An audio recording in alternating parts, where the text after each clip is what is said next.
Pag may alakin tayo, ako naman dito si Alabil. Alabil. Ako, I've always been a fan of Alakin. Sabi ko nga, napakabilis ng kamay niya. Even from our vantage point, of course, bilang isang magician, medyo dapat nasa harap ko palaging audience.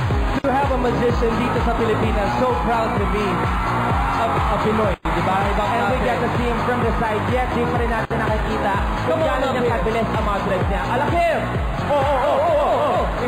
Magic, pero tao ka lang pala.